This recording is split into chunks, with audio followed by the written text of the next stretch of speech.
ഒരു ചോദ്യം ചോദിക്കുന്നവനോട് വീട്ടിൽ പോയി ചോദിച്ചാൽ മതി എന്നൊക്കെ പറയുന്നത് അത് ഭരണകൂടത്തിന്റെ അല്ലെങ്കിൽ ഭരണത്തിന്റെ ഒരു ധാർഷ്ട്യം തലക്കടിച്ചത് കൊണ്ടാണ്. BJP-യെ പാലക്കാട് തോൽപ്പിക്കുന്നത് UDF ആണ്. ഞങ്ങളുടെ മേലെ അത്തരം ഒരു ആരോപണം വെച്ച് ഞങ്ങൾ എന്തെങ്കിലും ഡീൽ ഉണ്ടാക്കുക, അവരെ ജയിപ്പിക്കാൻ വേണ്ടി ഡീൽ ഉണ്ടാക്കാൻ പറ്റും? ഞങ്ങൾക്ക് ജയിക്കാനല്ലേ ഞങ്ങൾ തെരഞ്ഞെടുപ്പിൽ മത്സരിക്കുന്നത്. എനിക്കിനി തൂറാനുള്ള സമയം കിട്ടുമോ എന്തോ. രാഹുലിനെ ഇവിടെ കൊണ്ടുവന്ന് മത്സരിച്ചപ്പോ പോലും പറഞ്ഞ എന്താ, ഈ തെരഞ്ഞെടുപ്പിൽ പാലക്കാടാണെങ്കിലും UDF-നെ BJP-യെ തോൽപ്പിക്കാൻ സാധിക്കുകയുള്ളൂ. അപ്പൊ തോൽപ്പിക്കുന്ന ഞങ്ങൾ ഡീൽ ഉണ്ടാക്കാന്ന് പറഞ്ഞാൽ ജനം വിശ്വസിക്കുവോ? അതൊരിക്കലും ജനം വിശ്വസിക്കില്ല. പിന്നെ ഞങ്ങളൊരു കാര്യം പറഞ്ഞിട്ടുണ്ടല്ലോ, അന്നും പറഞ്ഞല്ലോ, നമ്മളൊരു ഡീൽ ഉണ്ടാക്കിയിട്ടുണ്ട്, അത് ജനങ്ങളുമായിട്ടാണ്. രമേശ് പിഷാരടിയുടെ ഇവിടെ കൊണ്ടുവന്ന് തോൽപ്പിക്കുക, അതോടുകൂടി പാലക്കാട് ഞാനല്ലാതെ മറ്റാരും പറ്റില്ല എന്ന് ഷാഫി വരുത്തി തീർക്കും. ജില്ലാ സെക്രട്ടറി പറഞ്ഞ ഏതെങ്കിലും കാര്യത്തിന് അവര് പോലും വിലവെക്കുന്ന ഒരു സാഹചര്യം ഉണ്ടോ? അത് ജോറായി, എനിക്കിഷ്ടായി. ഇതിനു മുമ്പ് പാലക്കാട്ടെ തെരഞ്ഞെടുപ്പിൽ സ്ഥാനാർത്ഥിയെ കൊണ്ടുവന്നപ്പോ ഇതേ ടോണിലല്ലേ സംസാരിച്ചത്? റെക്കോർഡ് ഭൂരിപക്ഷത്തിലല്ലേ ജയിച്ചത്? എന്നേക്കാൾ ഭൂരിപക്ഷത്തിലല്ലേ ജയിച്ചത്? അപ്പൊ ഇത് ഇത്ര ഒരു വിലയില്ലാത്ത ആരോപണങ്ങൾ, ഒരു വസ്തുതയില്ലാത്തത് ഇങ്ങനെ പറഞ്ഞുകൊണ്ടിരിക്കുക. പക്ഷെ പറയുന്നതൊക്കെ BJP-ക്ക് വേണ്ടിയാ.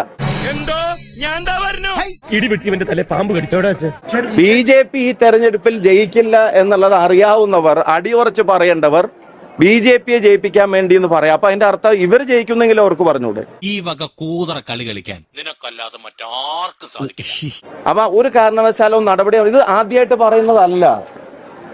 ഞാനിവിടെ മത്സരിക്കാൻ വന്ന സമയം തൊട്ട് ഞാൻ കേൾക്കുന്നുണ്ട്.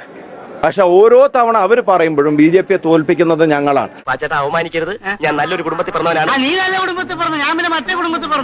ഇവിടെ ഒരു ചോദ്യം ഇന്ന് പിന്നെ നിങ്ങളുടെ ചാനലിനെ തോന്നുന്നു ഒരു അദ്ദേഹത്തോട് ചോദ്യം ചോദിക്കാൻ ആഗ്രഹിച്ചിരുന്ന ആളോട് ചോദിച്ചത് വികസന പ്രവർത്തനങ്ങളുടെ ഫണ്ട് BJP തടഞ്ഞു വെക്കുന്ന ഉൾപ്പെടെയുള്ള കാര്യങ്ങളെ സംബന്ധിച്ച് ചോദിക്കാൻ ആഗ്രഹിക്കുന്നു.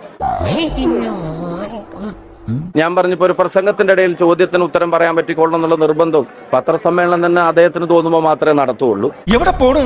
തൊണ്ട വെള്ളം കുടി. അങ്ങനെ ഒരു ചോദ്യം ചോദിക്കുന്നവനോട് വീട്ടിൽ പോയി ചോദിച്ചാൽ മതി എന്നൊക്കെ പറയുന്നത് അത് ഭരണകൂടത്തിന്റെ അല്ലെങ്കിൽ ഭരണത്തിന്റെ ഒരു ധാർഷ്ട്യം തലക്കടിച്ചത് കൊണ്ടാണ്. ഇതെന്ത് ന്യായം, ഇതെന്ത് നീതി, ഇതെന്ത് ആ ധാർഷ്ട്യം കൊണ്ട് തന്നെയാണ് അവർ മുന്നോട്ട് പോകേണ്ടതെന്നാണ് ഞങ്ങൾ ആഗ്രഹിക്കുന്നത്. കാരണം വീട്ടിൽ പോയി ചോദിക്കാൻ പറഞ്ഞവരെ ജനം വീട്ടിലിരുത്തുന്ന തെരഞ്ഞെടുപ്പായി ഈ തെരഞ്ഞെടുപ്പ് മാറും.